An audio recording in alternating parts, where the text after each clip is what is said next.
আসসালামু আলাইকুম প্রিয় শিক্ষার্থী বন্ধুরা, শুধু এইচএসসি পরীক্ষার্থীদের জন্য যারা মানবিক শাখায় আছে শুধু তাদের জন্য পৌরনীতি প্রথম অধ্যায় পৌরনীতি ও সুশাসন পরিচিতি। এখান থেকে 20টি নৈবতিক আছে, যা পড়লে তোমরা অবশ্যই 3 থেকে 4টা নৈবতিক কমন পাবে 100%। চলো এক নজরে দেখে নিই। পৌরনীতি ইংরেজি প্রতিশব্দ কি? সিভিক্স। সিভিটাক্স শব্দের অর্থ কি? নগররাষ্ট্র। নাগরিকতা বিষয়ক বিজ্ঞান, যুক্তিবিদ্যা। মানুষ ও প্রকৃতিগতভাবে সামাজিক ও রাজনৈতিক জীব। উক্তিটি কে করেছেন? অ্যারিস্টটল। কোনটি পৌরনীতি ও সুশাসনের ইংরেজি প্রতিশব্দ? Civics and good governance. নাগরিকতার সাথে জড়িত সকল প্রশ্ন সম্পর্কে যে শাস্ত্রে আলোচনা করে তাই পৌরনীতি। উক্তিটি কার? E.M. হোয়াইট। পৌরনীতি শব্দটি কোন ভাষার শব্দ? সংস্কৃত।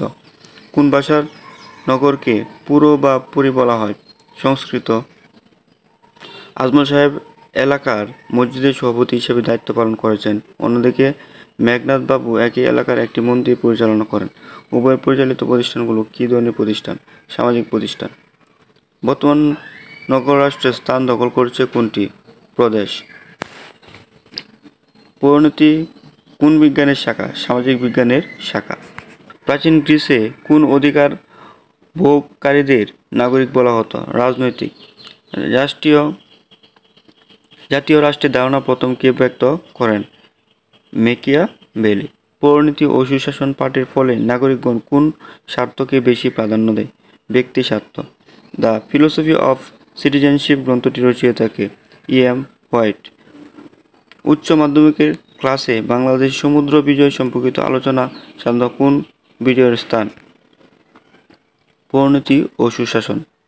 রনি রাষ্ট্র সরকার সংবিধান নাগরিকতা ইত্যাদি বিষয়ে জ্ঞান অর্জন করে আগ্রহ প্রকাশ করলো। বোন মুর্শিদা তাই একটি বিষয় পড়তে বলল। মুর্শিদা রনিকে কোন বিষয়ে পড়তে বলল? পৌরনীতি ও সুশাসন। Civics plus civitas. সিভিক্স এর আলোচ্য বিষয় হচ্ছে নাগরিকের অধিকার ও কর্তব্য, নাগরিকের আচার ও আচরণ, সংস্কৃতি, বিভিন্ন সামাজিক প্রতিষ্ঠান। তিনটি হবে। পৌরনীতি অধ্যয়নের মাধ্যমে নাগরিকগণ জানতে পারে রাষ্ট্রীয় অতীত ও বর্তমান, প্রত্যক্ষ ও পরোক্ষ গণতন্ত্র সম্পর্কে, সম্পদ বন্টনের অতীত ও বর্তমান রূপ। তিনটাই হবে। প্রিয় শিক্ষার্থী বন্ধুরা, এই হলো এখানে 19টি নৈবতিক, যেখান থেকে তোমরা কমপক্ষে 3 থেকে 4টা MCQ পাবে পরীক্ষায়। এবং সকল সাবজেক্টের এইভাবে PDF সাজেশন নিতে অবশ্যই স্ক্রিনে নাম্বারে হোয়াটসঅ্যাপ করবে, তোমাদেরকে নাম্বার দেওয়া হবে। প্রিয় শিক্ষার্থী বন্ধুরা, সকল বিষয়ে শিক্ষা রিলেটেড আপডেট এবং সাজেশন পেতে চ্যানেলটি সবার আগে সাবস্ক্রাইব করে রাখো।